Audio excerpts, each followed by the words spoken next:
Thoni lam të mirë diabetit pa ndonjë ilaç, hani këto 3 ushqime dhe ulni sheqerin e lartë. Hiperglicemia është e zakonshme te njerëzit me diabet, dhe nëse sheqeri i lartë në gjak nuk trajtohet për një kohë të gjatë, mund të dëmtojë nervat, enet e gjakut, indet dhe organet. Hiperglicemia e rëndë mund të çojë gjithashtu në ndërlikime akute, të rënda dhe kërcënuese për jetën. Ketoacitoza, veçanërisht te njerëzit me diabet që marrin insulin ose te njerëzit që nuk janë diagnostifikuar me diabet dhe kanë shenja të tij, duhet të jenë më të kujdesshëm. Para se të fillojmë, bëni një like videos dhe ju lutem klikoni subscribe, do të na ndihmonit shumë. Sheqeri i lartë në gjak pa diabet mund të kushtojë shtrenjtë. Kushdo që përjeton glukozë të lartë në gjak, madje edhe njerëzit që nuk kanë diabet dhe efekte ndonjëherë quhen edhe sulm ndaj sheqerit. Për shumicën e njerëzve pa diabet, diagnoza normale e glukozës në gjak është midis 70 mg për decilitër deri në 100 mg për decilitër midis fakteve. Ky diapazon quhet niveli i glukozës në gjak SL. Edhe pa diabet nuk është e pazakontë që nivelet e glukozës në gjak të rriten mbi kufin normal në momente të caktuara. Në fakt, një rritje e niveleve të glukozës në gjak është një reagim normal pas një vakti. Pas ngrënies, trupi ka shumë glukozë, një pjesë e glukozës përdoret menjëherë dhe një pjesë ruhet për më vonë. Por, ndërsa trupi përpunon këtë furnizim të ri me energji, ajo qarkullon në qarkullimin e gjakut. Niveli i glukozës në gjak pas një vakti quhet niveli i glukozës në gjak pas ngrënies. Për njerëzit pa diabet, një lehtësim tipik i glukozës në gjak pas ngrënies është rreth 140 mg për decilitër ose më pak dhe rreth 2 orë pas një vakti. Simptomat e sheqerit të lartë në gjak të njerëzit me diabet mund të jenë nga më të ndryshmet.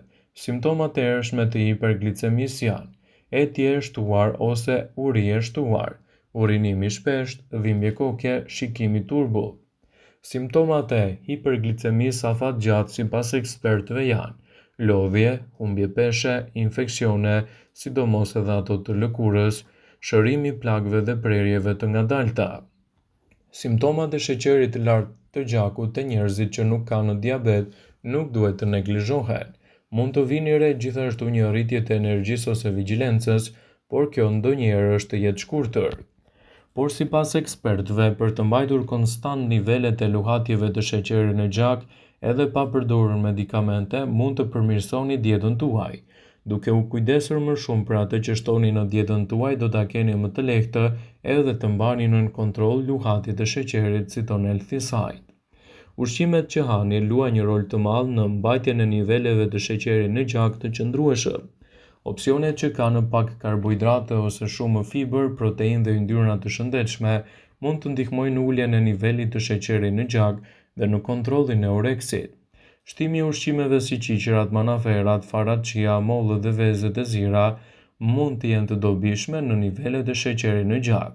Sipas Healthline, në këtë video do të rendisim disa nga ushqimet më të mira, të cilat sipas ekspertëve mund të shtohen në dietën tuaj për të përmirësuar luhatjet e sheqerit, por gjithmonë dieta juaj duhet të jetë unike dhe të përzgjidhni ushqime të cilat ju vijnë më shumë në ndihmë. Këto janë ushqimet më të mira për diabetikët për të pasuruar dietën e tyre. Bajamet. Arrat si bajamet përmbajnë yndyrna të shëndetshme të pangopura, të cilat sipas ulluntimeve ndihmojnë në kontrollin e niveleve të sheqerit në gjak duke kufizuar rezistencën ndaj insulinës. 5 deri në 10 kokra bajame të ndara në baza të ndryshme ditore mund të jenë më se të mjaftueshme për të marrë këto përfitime. Molla. Mollët janë një frut i ëmbël me një indeks të ulët glicemik që nuk shkaktojnë rritje të sheqerit në gjak. Fibrat e molla nuk e rrit sheqerin në gjak si karbohidratet e tjera. Ngrënia e një molle në një vakt mund të ndihmojë në uljen e niveleve të sheqerit në gjak, veçanërisht te njerëzit me intolerancë ndaj glukozës, e cila është një shenjë prediabetit ose diabetit që shoqërohet me sheqer të lartë të gjakut. Qiqërat. Bishtaja si qiqërat janë të pasur me proteinë që mund të ulin sheqerin e lartë në gjak gjatë vakteve. Një dietë me indeks të ulët glicemik dhe e pasur me bishtaja mund të ulë nivelin e sheqerit në gjak te njerëzit me diabetin e tipit 2 dhe të përmirësojë kontrollin e përgjithshëm të sheqerit në gjak. Për më tepër, qiqërat kanë më shumë proteinë se sa bishtajat e tjera, të cilat mund të ndihmojnë në luftimin e efekteve të karbohidrateve në sheqerin e gjakut. Kokoshkat. Si drithrat e plota, kokoshkat shoqërohen me kontrolle më të mira të sheqerit në trup. Konsumi i drithrave të plota, siç janë kokoshkat pa gjalp dhe yndyrë të shtuar, mund të ulë nivelin e sheqerit në gjak pas një vakti. Ullëtimet tregojnë gjithashtu se një dietë e pasur me drithra të plota mund të ndihmojë në uljen e rrezikut të zhvillimit të diabetit të tipit 2. Vezët e zira fort. Vezët e zira fort janë një meze ideale për kontrollin e sheqerit në gjak. Ato janë të pasura me proteina dhe kanë një përmbajtje të kufizuar të karbohidrateve. Ky kombinim i lëndëve ushqyese ndihmon në ruajtjen e niveleve të qëndrueshme të sheqerit në gjak dhe lejon një ndjesi ngopje për më gjatë. Disa studime tregojnë se ngrënia e një veze të madhe të zirë fort në ditë mund të zvogëlojë rrezikun e diabetit të tipit 2. Farat chia. Farat chia përmbajnë fibra, proteina dhe yndyra të shëndetshme, lëndë ushqyese kyçe për kontrollin e sheqerit në gjak dhe të oreksit. Farat chia kontribojnë në ndjesinë e ngopjes për një kohë më të gjatë. Ato mund t'i shtoni edhe në smuthin tuaj, gjithashtu edhe mund t'i konsumoni në lëngjet tuaja të preferuara. Manaferat. Ndërsa frutat e tjera si bananet mund të shkaktojnë një rritje të sheqerit në gjak, manaferat mund të ndihmojnë në përmirësimin e këtij niveli pas një vakti. Konsumi i një racioni manafera çdo ditë të konsumuara gjithashtu mund të japë rezultate fantastike për shëndetin tuaj, kundër luhatjeve të sheqerit. Ullinjt. Ullinjt janë një mundësi e shkëlqyer për të ruajtur nivelin e shëndetshëm të sheqerit në gjak, sepse janë një ushqim me indeks të ulët glicemik dhe me pak karbohidrate. Ato përmbajnë yndyra të shëndetshme që ruajnë nivelin e energjisë dhe mbështesin ndjeshmërinë e përmirësimit ndaj insulinës, e cila ndihmon në kontrollin e sheqerit në gjak. Yndyrat e shëndetshme të ullinjt ndihmojnë në ngadalësimin e tretjes, të cilat ngadalësojnë thithjen e karbohidrateve, parandalojnë një rritje të papritur të sheqerit në gjak dhe ofrojnë ngopje më të gjatë.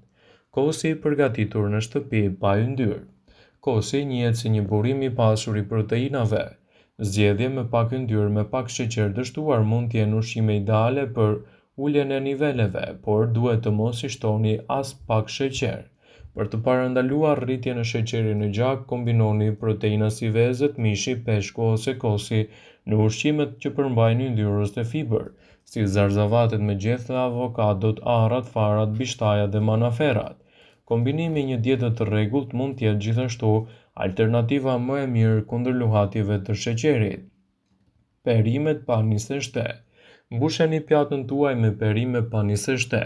Për njerëzit të cilët janë të rrezikuar nga diabeti, është e rëndësishme të rrisin dozën e perimeve. Perimet kanë në përmbajtje të lartë fibra dhe ujë që ju mbajnë të ngopur për një kohë më të gjatë. Perimet e gjelbra. Të gjitha perimet pa nisë shtë janë të mira, megjithatë ato me gjethe të gjelbër përmbajnë më shumë vlera ushqyese. Ka një analizë bërë gjatë studimeve të mëparshme, shkencëtarët britanik zbuluan se konsumi 1.35 racione me perime të gjelbëra lidhet me 14% më pak rrezik për të zhvilluar diabetin e tipit 2, karakteristikë e cila mund të jetë vërtet e rëndë. Në dietën tuaj gjithashtu nuk duhet të mungojnë as drithrat. Konsumi i drithrave bën që nivelet e sheqerit në gjak të rriten më ngadalë pas një vakti dhe të ulet rreziku i zhvillimit të diabetit të tipit 2. Fibrat e drithrat ngadalësojnë gjithashtu edhe procesin e tretjes së karbohidrateve, duke ulur kështu nevojën për insulin. Drithrat përmbajnë gjithashtu lëndë ushqyese antioksiduese dhe antiinflamator që ndihmojnë në parandalimin e luhatjeve të sheqerit. Thjerëzat. Gjatë një studimi të publikuar në revistën Clinical Nutrition, shkencëtarët ndoqën dietën e më shumë se 300 personave të cilët nuk shfaqën diabet për më shumë se 4 vite. Ata zbuluan se personat me konsum të lartë të bishtajave, sidomos thjerëzat, ishin më pak të rrezikuar nga diabeti. Zvendësimi i gjysmë racioni me vezë, bukë, oriz ose patate me thjerëza çdo ditë ndihmon gjithashtu në uljen e rrezikut të zhvillimit të diabetit. Të gjitha llojet e bishtajave, përfshirë thjerëzat, fasulet, bizelet, janë të pasur me fibër, element shumë i pasur edhe me proteinë. Vëmendje. Duhet të konsultoheni me mjekun tuaj për çdo ndryshim që bëni për të evituar kështu luhatjet e sheqerit. Informacionet në këtë video kanë për qëllim që të plotësojnë të mos u zëvendësojnë në këshillat e mjekut tuaj ose të ofruesit të kujdesit tuaj shëndetësor, dhe nuk kanë për qëllim që të mbulojnë në të gjitha përdorimet e mundshme masat paraprake ndër veprimet ose dhe efektet e tyre negative për shëndetin tuaj. Pasi ta dëgjonit këtë video, do ju ftoja t'i bënit like dhe ta shpërndanit atë në profilin tuaj në mënyrë që të informohen dhe miqtë e tu.